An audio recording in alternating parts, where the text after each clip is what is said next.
নমস্কার। আমাদের আজকের আলোচ্য বিষয় আগামী 2025 18 অক্টোবর বৃহস্পতির কর্কট রাশিতে গোচর এবং তার ফলে সিংহ রাশি সিংহ লগ্নের জাতক জাতিকারা কিভাবে প্রভাবিত হবেন। সিংহ রাশি সিংহ লগ্নের জাতক জাতিকাদের দ্বাদশে অতিচার গতির বৃহস্পতি গোচর করতে চলেছে এবং এই বৃহস্পতির দৃষ্টি থাকবে তাদের চতুর্থ ঘরে, তাদের ষষ্ঠ ঘরে এবং তাদের অষ্টম ঘরে। বৃহস্পতির এই গোচর, অতিচার গতির গোচর তাদের বিভিন্নভাবে প্রভাব বিস্তার করবে। দ্বাদশের গোচরকে আমরা খুব একটা ইতিবাচক পজিটিভ বলি না, কিন্তু অতিচার গতির বৃহস্পতি এবং এখানে বৃহস্পতি 11th নভেম্বর বক্র গতিতে যাবে এবং 5th ডিসেম্বর বক্র গতি থেকে পুনরায় আবার মিথুন রাশিতে অর্থাৎ একাদশেও গোচর করবে। আজকের বিষয় 18 অক্টোবর থেকে 2025 এর 5th ডিসেম্বর পর্যন্ত প্রচুর ব্যয়ের প্রবল সম্ভাবনা থাকছে। অপব্যয়, অর্থহানি, অর্থ নষ্ট, অর্থদণ্ড ইত্যাদির সম্ভাবনা থাকছে।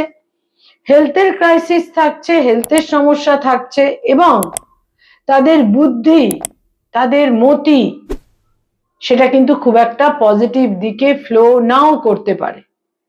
গার্হস্থ্য জীবন তুলনামূলকভাবে স্থিতিশীল থাকবে, মানসিক শান্তি তুলনামূলকভাবে স্থিতিশীল থাকবে, কিন্তু যদি তারা শুভ বুদ্ধির মাধ্যমে এবং তাদের মতিকে সুপথে পরিচালিত করতে পারেন, বিশেষভাবে শুভ ফল পাবেন।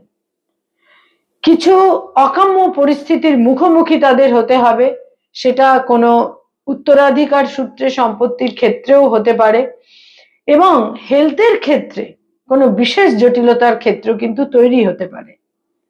বৃহস্পতি তাদের দ্বাদশে গোচর করে, এই বৃহস্পতি অতিচার গতিতে তাদের দ্বাদশে গোচর করার পর একটি ক্ষেত্র বিশেষভাবে তৈরি হবে, তা হচ্ছে যে প্রাথমিকভাবে কিছু সংঘর্ষ, আশাহত হওয়া, সংঘর্ষ এ সমস্তর মুখোমুখি হতে হলেও শেষ পর্যন্ত কিন্তু তারা যদি শুভ বুদ্ধি বজায় রাখেন এবং সেলফ এফর্ট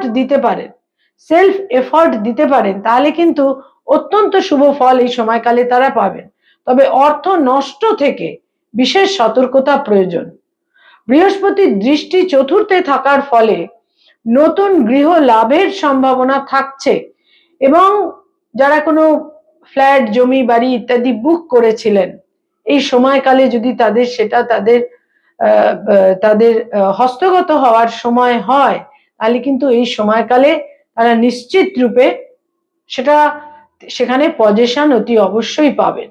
সিংহ রাশি সিংহ লগ্নের জাতক জাতিকাদের হেলথের ক্ষেত্রে বিশেষ যত্নশীলতা প্রয়োজন এবং বৃহস্পতি যখন অতিচার গতিতে দ্বাদশে গোচর করবে, এই সময়কালে কোনো আইনি সমস্যা থেকে তাদের কিন্তু সতর্ক থাকতে হবে এবং কি ধরনের স্টেপ তারা নেবেন, সেখানে এথিক্যালি যদি স্টেপ নেন তাহলে কিন্তু তারা সাফল্য লাভ করবেন।